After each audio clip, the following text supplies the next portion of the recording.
You guys, why are you here today? What's the objective for gathering today? I guess you're here against the EDL. Yeah, that's the exact objective why we're here. And why are you protesting against the EDL? Is it because they're racist, and we won't let racists take on our streets without being challenged.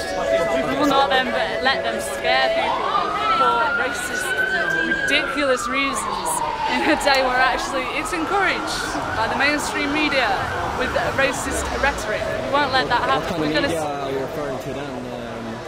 Because I'm from Sweden, I don't know much of the UK. Alright, well, BBC. BBC for one. Okay. But they constantly push the government's agenda, and the government's agenda is to divide us.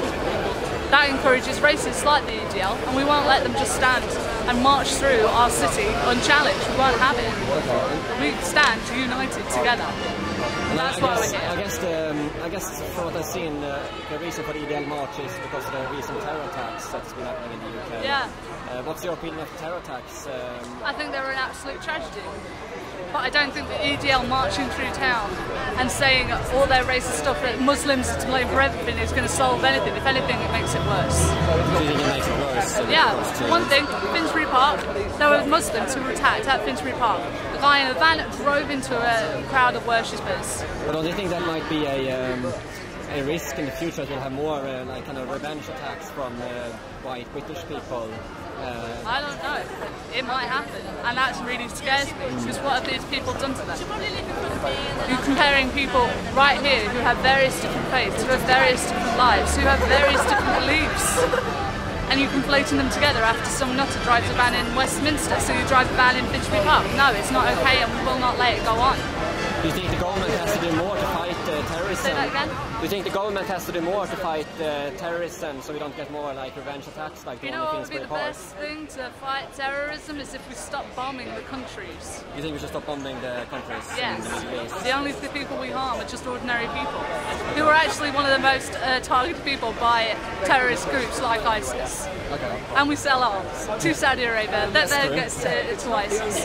So actually we could stop selling arms that get to ISIS, we could stop bombing countries which encourages ISIS, and we could stop the racist rhetoric which makes people feel isolated, which pushes people to drink and then encourages racist attacks which would then feed ISIS. Today I came from North Yorkshire, Oh. up there, and I was speaking to a lot of people up there, and a lot of people up there in North Yorkshire, they seem to be very anti-immigrant, anti-Muslim. They don't seem to like migrants at all much up there. It seems to be a bit different here in London. What's your thoughts on that? I'm from Yorkshire myself, and I wouldn't say that's representative of the place. There's a lot of anti-immigrant rhetoric, yeah. But this country has always had immigration, and we're proud of the fact that actually we've always had immigration. Immigrants are not to blame for the problems that we have today. You have the government selling arms, you have the government bombing people. I know who's to blame, and it ain't some poor sods who have come here looking for a better life to work and live and raise their family.